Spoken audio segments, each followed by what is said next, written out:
السلام علیکم دوستو، آپ کا اس چینل پر خوش آمدید۔ میں آپ کا دوست، آپ کا host advocate Irfan Siddiqui, tax adviser. آج کی اس نشست میں ہم ایک انتہائی امپورٹنٹ اہم موضوع کو ڈسکس کرنے والے ہیں۔ ہمارے ہاں جو روٹین ہے، جو ایک پریکٹس چلتی ہے، ہم لوگ ٹیکس ریٹرن کو کوئی پراپر کنسیڈر نہیں کرتے۔ ہمارے ہاں جو روٹین ہو رہی ہوتی ہے وہ یہ ہوتا ہے کہ اگر ہمیں کوئی یہ کہہ دے کہ آپ کی ٹیکس ریٹرن میں 2000 روپے میں سبمٹ کروا دوں گا، 1500 روپے میں، 1000 روپے میں، یہ کم پیسوں میں میں آپ کی ٹیکس ریٹرن سبمٹ کروا دوں گا اور آپ فائلر ہو جائیں گے۔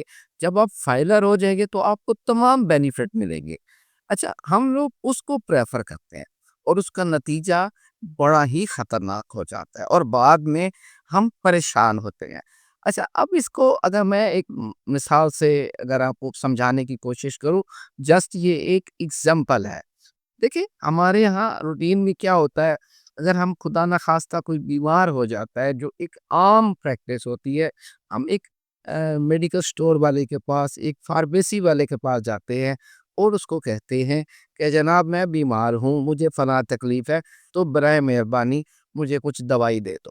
اچھا، اب وہ کیا کرتا ہے، جو اس کی سمجھ ہے، جو اس کے پاس ان دنوں میں زیادہ دوائی بک رہی ہے، تو اسی حساب سے وہ دوائی اٹھا کے اس کو دے دیتا ہے۔ ہم بعض اوقات کھاتے ہیں اور کھا کے آرام بھی آ جاتا ہے، ہمیں شفا بھی مل جاتی ہے، لیکن یہ کوئی پراپر حل نہیں ہے۔ دیکھیں، جو فارمیسی والا ہے وہ دوائی دینے کے لیے مجاز نہیں ہے، لیکن وہ اگر اس کا کوئی پریکٹس یا اس کا ایکسپیرینس یا جو بھی آپ اس کا لفظ استعمال کر لیں، تو وہ ٹھیک تو ہو گئے، تو اب آپ اس کا کیا مطلب ہے؟ آئندہ دوائی آپ اسی سے دیں۔ دیکھیے، جو ٹیکس ریٹرن ہے اس میں بھی سیم وہی صورتحال ہے۔ ہم لوگ اکثر دیکھتے ہیں کہ جی فلاں صاحب ہے اور وہ لیپ ٹاپ ہے ان کے پاس، وہ کمپیوٹر پہ بیٹھتے ہیں اور وہ ٹیکس ریٹرن سبمٹ کر دیتے ہیں اور صرف 1000 روپیہ دیتے ہیں۔ اب بلکہ آج کل تو سوشل میڈیا پہ اس کا بڑا پرچار کیا جاتا ہے، لوگوں نے پبلسٹی کی ہوتی ہے کہ آپ 1000 روپے ہمیں دیں اور ہم آپ کی ٹیکس ریٹرن سبمٹ ہو جائے گی۔ میرے پاس گزشتہ ہفتے ایک کلائنٹ تشریف لائے جن کو جرمانہ 17 لاکھ روپے نیکس نوٹس آیا ہوا تھا اور اب انہوں نے وہ پے کرنا تھا۔ اب صورتحال کیا تھی؟ جب میں نے ان سے پوچھا کہ یہ آپ نے یہ تو 2018 کا ٹیکس اس میں آپ کو چارج کیا گیا، یہ نوٹس تو 2018 کا ہے، تو انہوں نے کہا کہ جی مجھے تو یہ پتہ نہیں، میرے پاس تو یہ آ لایا ہے۔ اب ذرا سچویشن کو سمجھیے گا، ہو سکتا ہے کہ آپ کے ساتھ بھی کوئی اس طرح کا واقعہ ہو جائے اور آپ کو بھی نقصان ہو۔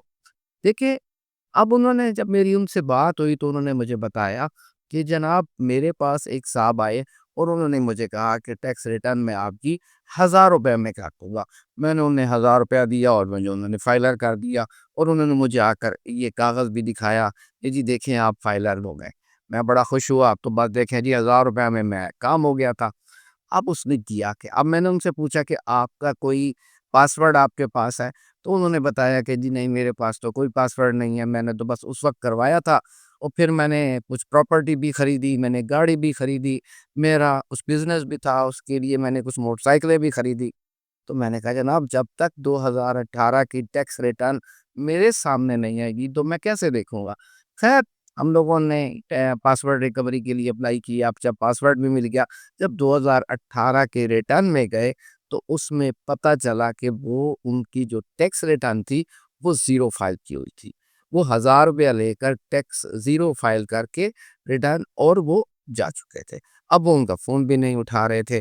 اب وہ میرے پاس آئے، اب جب میں نے وہ جب ان کا ہم ریکارڈ دیکھتے ہیں، جب آپ آئرس پورٹل پہ جاتے ہیں تو بہت سارا ریکارڈ آپ کو FBR نے اس آئرس پورٹل پہ دیا ہوتا ہے۔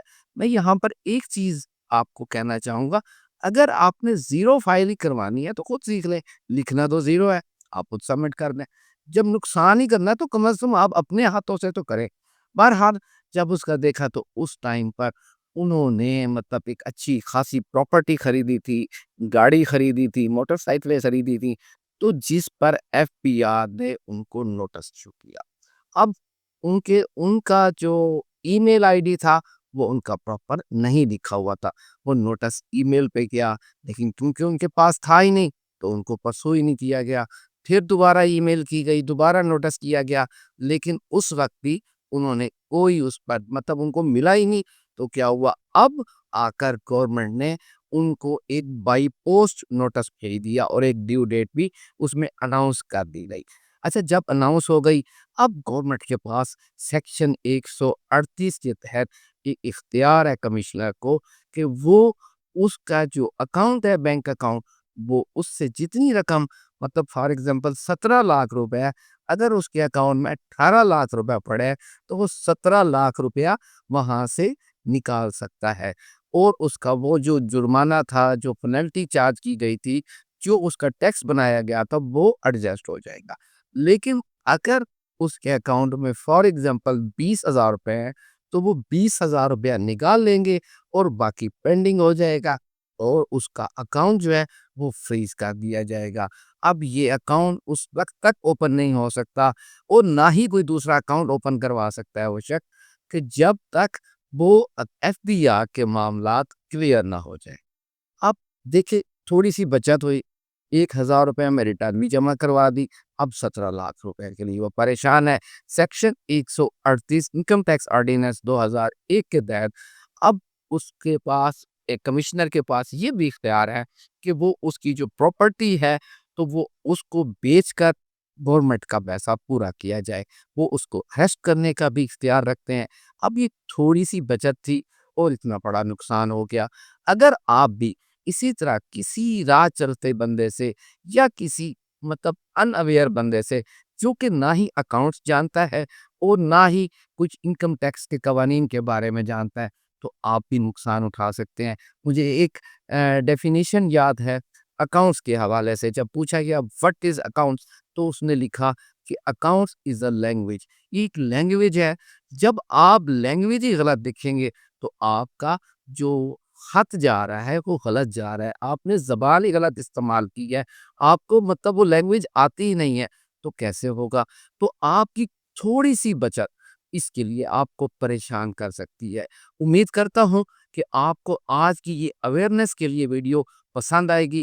اگر آپ کو ویڈیو پسند آئے اور آپ ہماری حوصلہ افزائی کرنا چاہیں تو آپ اس ہمارے چینل کو سبسکرائب کر دیجئے گا، اور اگر ویڈیو اچھی لگے تو لائک کے ساتھ ساتھ کسی ایسے دوست کو ضرور شیئر کیجئے گا جو مطلب اس طرح کی پریشانی کا شکار ہو۔ اس حوالے سے کوئی کمنٹس ہو تو ضرور کمنٹس باکس میں لکھیے گا۔ آپ نے ہمیں وقت دیا، آپ نے اپنے لیے وقت نکالا، آپ کا بہت شکریہ۔ پروردگار آپ کو آسانیاں عطا فرمائے اور آسانیاں تقسیم کرنے کا شرف عطا فرمائے۔ آپ کا بہت شکریہ۔ اللہ نگہبان۔